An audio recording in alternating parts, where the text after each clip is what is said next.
Okay, so talking more about how to run a country, let's talk more about organized defense, the idea of having a standing army, the idea of, again, kind of having a purposeful, organized effort to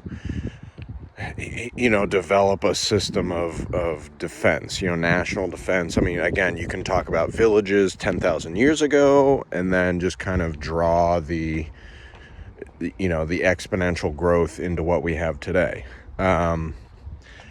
The basic idea behind it's sort of like a shared risk, right? The brotherhood of and sisterhood. I mean, importantly, it involves women and children very closely. I know, in modern times, for the last couple of hundred years, men have been the primary sort of soldiers, right? They're the ones that are just getting killed by the millions, right? It's been very bad for men.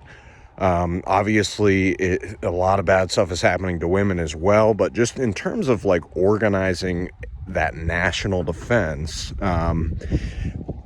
unfortunately, it has fallen, to men when it comes to fighting other men, right?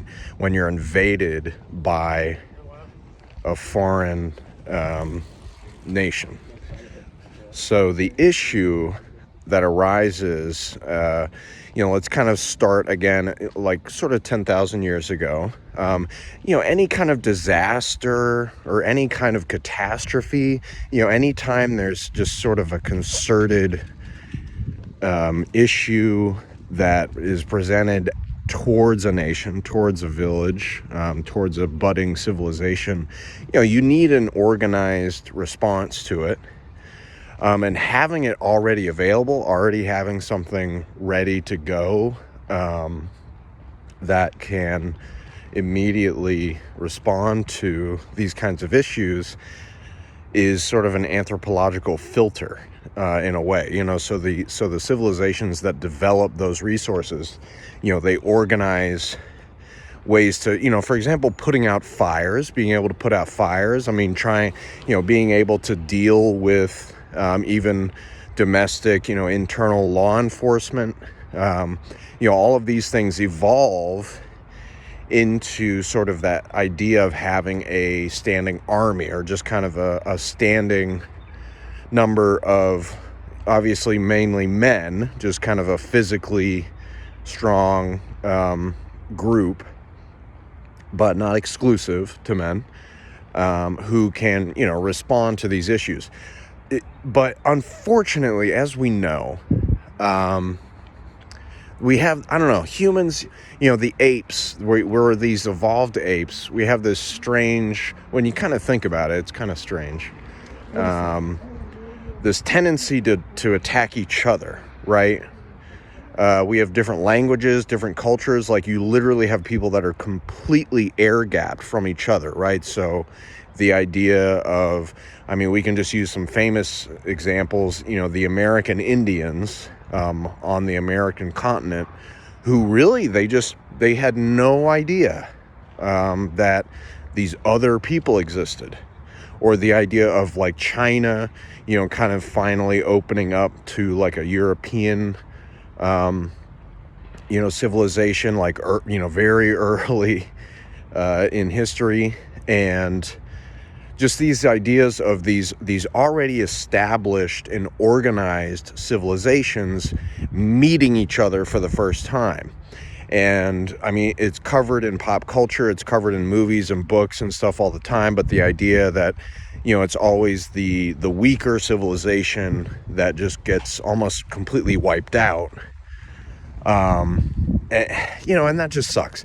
And that's kind of just the problem, right? That's sort of the problem that we've been dealing with. We have not evolved past it. But we're reaching the point where, obviously, globalism, the idea that we, You know, I mean, we have discovered every place on Earth. We know every person, you know, every people. All people who live on Earth are known at this point. You know, there are still, it's kind of interesting, we still have a few like isolated tribes who we have tried to, you know, in sort of a scientific, anthropological pursuit, we have tried not to contact them, you know, or tried not to go there and build a McDonald's and build a Starbucks and share religion, you know, with them and other bullshit like that, like made up fake things that are really just kind of products of our own civilization's evolution. And instead, you know, just leaving them to their own device. And it's cool that we've done that, right? Because it's the last time we're ever going to be able to, because we are not going to find humans on other planets.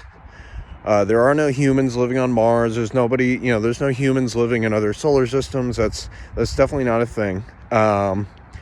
You know, there could be other life. There could be other intelligent life. But it's really no one, you really can't speculate what it would be like, what it is. You know, my idea, we're talking about the future, of course, at this point, but my thoughts on this are that maybe we are one of the first, you know, humans. You know, we like to think how, like, the Star Trek universe is these other super advanced civilizations, they come across us, you know, they find us. And it's because they are they're way more advanced and they find little shitty humans. I think, you know, I mean, the other way to put it is that, well, what if we are actually like one of the ancient civilizations? And of course, we're just starting. And we end up being the one that goes around the galaxy and into other galaxies. And we start petting, you know, all the cute creatures on all the other planets. And we wait for them to evolve, you know, that kind of shit. But anyway, we are reaching this point, and we are kind of there. We're there right now. It's exciting, but we're at the point where we know everything about the Earth just in terms of humans, you know, the animals here, the idea that it is a closed ecosystem. It's a single ecosystem here on Earth. It's something that, I mean, when you kind of just look around and you just think about like, well, this is it. I mean, this is where we live. It's just this one planet.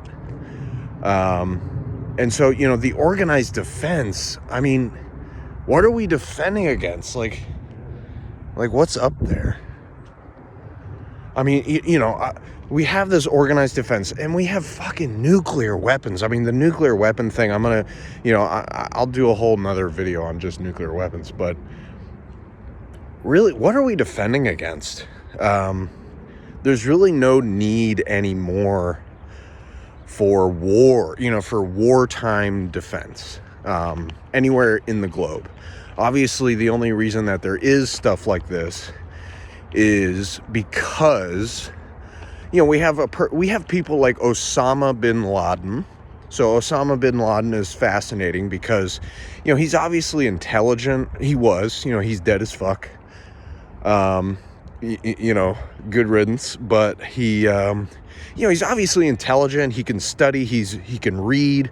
His brain is well developed to the point of being able to, you know, organize stuff and communicate and talk about stuff, you know. So it's not like he's some kind of, you know, monkey man. And yet he, you know, he chose to kind of go down this certain path. And he, you know, he writes a few things about it. You know, he just writes about how, like, you know, jihad against America is like what should be done. You know, kind of pedestrian thinking, right? Not very advanced, thoughtful, like intellectual thought. And instead just kind of boring, kind of bullshit. You know, like, I don't know, dude. I don't think it's a very good point that you bring up, Mr. Osama, but whatever. You know, but then he plunges our fucking Earth into just a new age of darkness almost, you know, because the 9/11 attacks, in a weird way, I mean, nuclear weapons, I just feel like kind of were inevitable. I guess there is a way that history could have unfolded where maybe it was a little different. I mean, maybe it didn't happen. Maybe we just decided not to do it because we were more unified. But, I mean, with World War I and then World War II and just kind of the imperial competition of stuff, it kind of just led to nuclear weapons. And nuclear weapons are a big problem because everyone's afraid. People are hypoglycemic. They have neurological issues. They're afraid of where they're going to get their next meal. Even world leaders. We have fewer and fewer virtuous world leaders, and we have more and more cowardly world leaders. We currently, the USA currently, we have very cowardly leadership. It's very demoralizing. We have, it's sort of, the Make America Great Again movement is built upon like a cowardly, fearful sort of worldview, right? And the idea that you need to send other people's children into war, and obviously these wars don't mean anything. The invasion of Afghanistan, the invasion of Iraq, two countries that had nothing to do with the 9/11 attacks.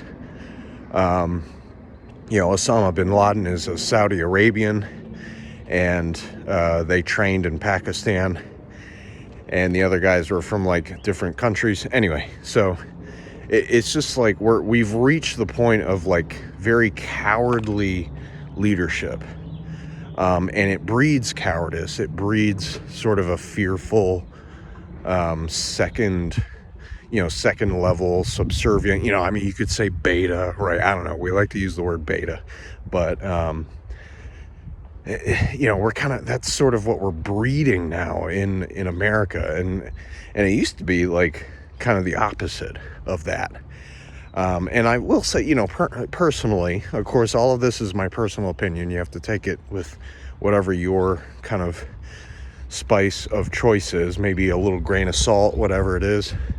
But, the Democrat Party, the whole point of this party, the whole point of the liberal movement, the progressive movement, is to try and shed some of that cowardice, or try to shed some of the ideas of sending other people's children, into war to die, or kind of trying to get rid of some of the cowardly behavior at the very top, and instead lead by example. And it's dangerous. A person like JFK, John F. Kennedy, obviously there were a lot of different people who wanted him dead, who would have been glad to have him dead, because he was restricting certain authoritarian, wishes, but then he was also trying to be a more free and open type person, just kind of making things public, having a more open conversation. A person like Martin Luther King,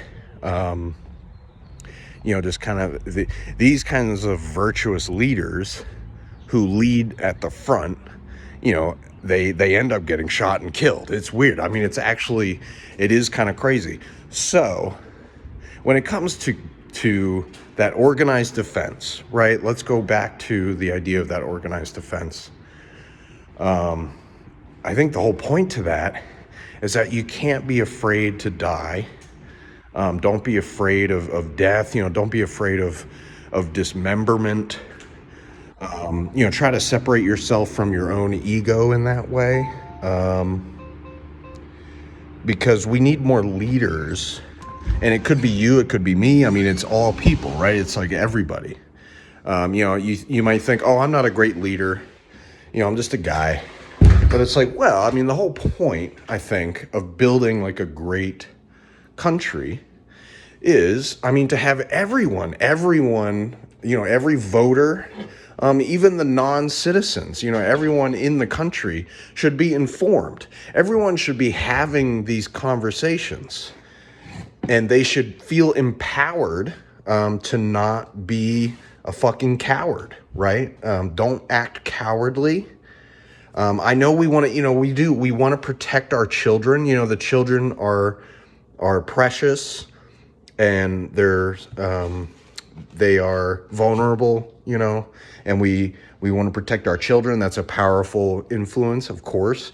But I mean, you guys, you have to understand that the kids are better than we are. And they always will be. I mean, that's just how humans operate. The ape, this prime ape species that we are, the Homo sapiens sapien. I mean, one of our greatest strengths really is that we organize these cultures, these societies, these educational sort of practices, and we pass on like everything that we learn to the next generation. And we make it available to them to then empower their own decisions. And just generationally, it kind of like, it grows. Every generation is better than the last one. And the whole point of like, you should, it's okay to be protective and fearful of what might happen to your kids, but don't ever be afraid of what might happen to you. Obviously, this works really well for any childless person or any person that is not sort of, ever planning to have kids or is not sort of interested in, children, that kind of thing. I mean, that is kind of becoming a more common conversation that we're having, an important one.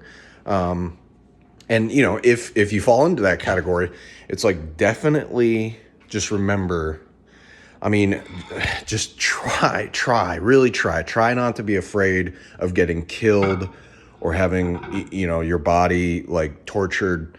I mean, I know that's hard. I know that sounds kind of weird and like, why are you talking about this? Like, what does this have to do with anything? But the organized defense, it really just functions on that idea. It functions on the idea of not being afraid of death. And it's because you have all of your other buddies, right? We have our countrymen, our community members, our friends, and our countrymen. And that's, right now, Osama bin Laden, for example, he has done a really good job at fucking that up for America. America, we are not doing well. We've turned towards cowardly, and, almost perverted leadership. And we can't do that because the organized defense thing, while I like to do the pie in the sky of like, we don't need it because we're, it's just one planet and what are we defending against? But, we do still have to lead by example, the globe, the earth, and they need leaders. The world, there are people like Osama bin Laden who just, they're going to miss the point, right? They're missing the point of what's going on. And the U.S., America, man, we got to prove the point. We got to make the point. And the way we do that is not by being fucking cowards. You just have to, I don't know, man, just get stuck in. Like everybody, just become a very liberal and open person. Be like, hey, man, like you're struggling right now. It looks like you want to shoot me in the face and then kill me and rape my whole family and kill everyone. It's like, that's not good. And like, I'm not going to let you do that, but then you might kill me and do it anyway. But then I've got friends, and that's kind of, you start entering into some of the arithmetic of who works in law enforcement, how they are influenced by fear, and cowardice. But I don't know. I think my whole point with today's video is just don't be a fucking coward. Don't become perverted by fear. Don't become a fearful person. Don't be afraid of other people. Don't accept that, other people are going to overtake you, or that you're going to become enslaved, or become sort of the property. I don't know. I mean, there's just a lot of weird it's a lot of, again, it's all in our brain. It's all neuroscience. So just don't be afraid. Don't be a fucking coward, and don't elect cowards. Elect somebody that you would want in the trench next to you, right? I mean, and it's just you, right? It's elect yourself, elect your friends, elect the person in the community that you look up to the most, right? Talk to them about it. Ask them, like, hey, like, why don't you run? Why aren't you running for office? But just don't elect cowards. Don't elect people who are having neurological issues. We still want to take care of those people. I mean, absolutely. I know that better than anyone. But we don't want to elect those people. We don't want those people to be our leaders. Missing gray matter, or just kind of underdeveloped brains, or even mutations, some of the brain mutations that might cause a person to, through no fault of their own, or, lead poisoning. I mean, there's a lot of environmental issues that can poison people into becoming fucking cowards. It's not a bad thing to be cowardly or to become perverted by fear. But we cannot enable these people to become leaders. I mean, fuck. I mean, that's a problem, right? It is better to bring out the best in us, and to be virtuous, and to try to achieve the highest moral standard on earth. I mean, and the competition is fierce. Those fucking Europeans, they're still really smart and intellectual. The Asians and the Russians, like, they've got their own thing, right? Like, they've got their whole thing. But America, man, we're really the best at this stuff. And we're kind of moving towards that Russian, or the Chinese sort of worldview of authoritarianism, kind of the cowardly, perverted worldview that is brought on by brain damage. And we just, we need to be kind to the brain damaged, but you cannot enable them, especially to enter into a position of authority. So, yes, if you sense that you're a cowardly person, if you sense that you have become perverted by fear, then that's okay. You just have to ask for help, really. I mean, and that's kind of the American way. I mean, the American fucking way, guys. I mean, that's Medicare, Medicaid, Social Security. I mean, these ideas that, like, you know what, even though we could just let these people fucking die, we could just dump them. Literally, we could just dump them off a cliff and not even think about these kinds of, atypical type people, or people that are not part of the established. We could do that. But that's not America, though. America is the other thing. It's the other one. If you want to do that, listen, and I think that's an important point. I'm making lots of new points here, but I think just importantly, if you want to be a cowardly, perverted, fearful asshole, whatever, that kind of thing, but also enable your own behavior. If you want to kind of lean into that, and you want to be sort of some of the war, you want to become an Osama bin Laden type person, or become kind of a sex trafficking criminal type person, the worst types of people. There are other places, in the on earth that are accepting of that. But it's not America, right? It really isn't. And there are people, especially some of our elected leaders right now, who are trying to, weirdly make America into that. But it's just not I don't know, man. It's just not in our DNA. It's not tasteful. It tastes really bad. It's just not something that's enjoyable. We're not going to like it ever. So just, go to Russia, go hang out in China, go to, like the United Arab Emirates, like Saudi Arabia, these places that have, much worse human rights, sort of track records, and just, try to leave America out of this stuff, because America is really about seeing how far we can go. We're trying to get the high score. I mean, that's the idea of America from the beginning, is like, we're going to do it a little differently, and we're going to try and get the highest possible score, and just try to build a virtuous society, that is led by people who are not afraid to die, people who are not afraid to become dismembered, and they have separated their body from their mind, and just the idea that, like, what I'm saying is still true, even if you're gonna, rape me and cut my head off, and all this, the kind of worst things you can think of a brain damaged individual doing to you. I'm still gonna do it. I'm still gonna try to be virtuous. So, if you feel like secretly you are that person, if you feel like you are a virtuous person and you're just kind of afraid, I don't know. This is, I'm just trying to validate those feelings for you, man. Like, it is cool, actually, to be a virtuous and fearless person. It's actually very freeing. There's a lot of people. There's a majority of people here in America, especially, that just kind of agree with you. So you have a lot of friends in that regard.